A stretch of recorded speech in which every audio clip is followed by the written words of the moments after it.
જય માતાજી મિત્રો, શ્રી કિચનમાં આપનું હાર્દિક સ્વાગત છે।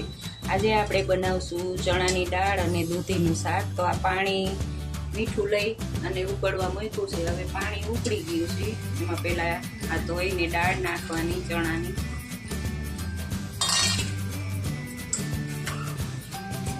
પછી દૂધી નાખવાની। અમે તો આવી રીતે કરી છીએ, તમે કેમ કરો છો એ કમેન્ટ કરજો। આ ખાટું શાક થશે અને ટેસ્ટમાં સરસ લાગશે। હવે આને 6 સીટી પાડવાની એટલે દાળ બફાઈ જાય ચણાની। પછી હવે આ બફાઈ જશે પછી વઘારીને દેખાડીશ। જુઓ, હવે દાળ ને દૂધી સરસ બફાઈ ગયા છે। આવો ઘાટો રસો થઈ ગયો અને મિક્સ થઈ ગયું છે। હવે આ તેલ મૂક્યું 3 પાવડા,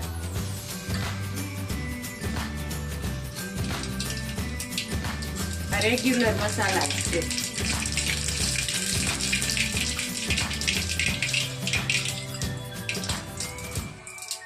અડધી ચમચી હિંગ નાખવાની, મીઠો લીમડો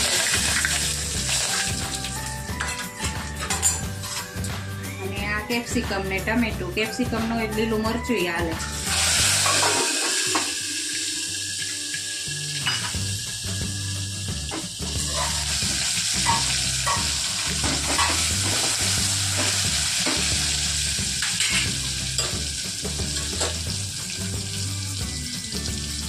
અડધી ચમચી હળદર,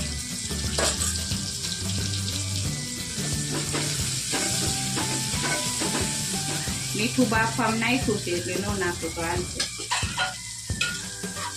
હવે આને જરીક વાર ચડવા દેવાનું। થોડી ખાંડ નાખવાની।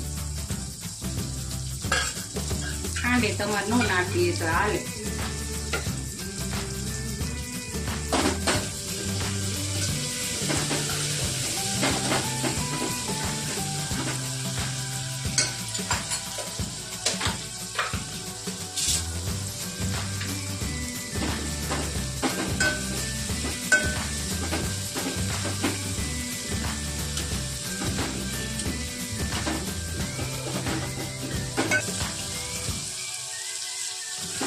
હવે આ ટામેટું ચડી ગયું તો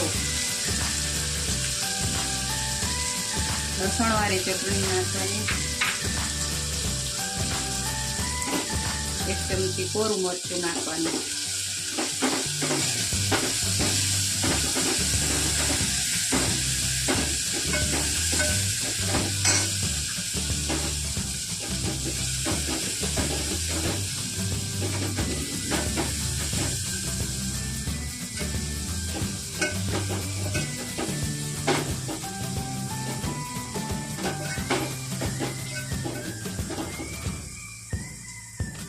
સરસ મસાલા મિક્સ થઈ ગયા છે। હવે દાળ નાખવાની। આપણે દાળ ને દૂધી બાફીને લીધા છે, નાખી દેવાનું।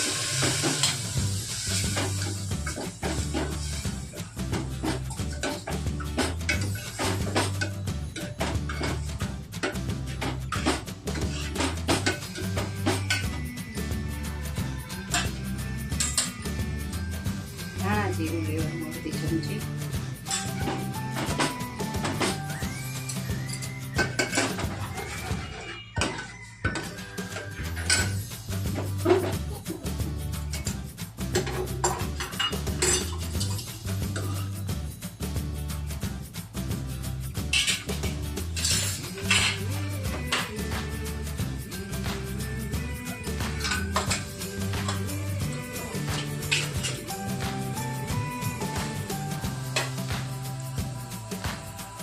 હવે આ સરસ થઈ ગયું છે। જો ચડી ગયું બધું મસાલા, તે સરસ ઘાટું શાક થઈ ગયું છે। હવે ઉપર કોથમીર નાખવાની, ગેસ બંધ કરી દેવાનો। આ બનીને તૈયાર છે। જો તમને આ મારો વિડીયો ગમ્યો હોય તો લાઈક, શેર ને સબસ્ક્રાઈબ કરવાનું ભૂલતા નહીં।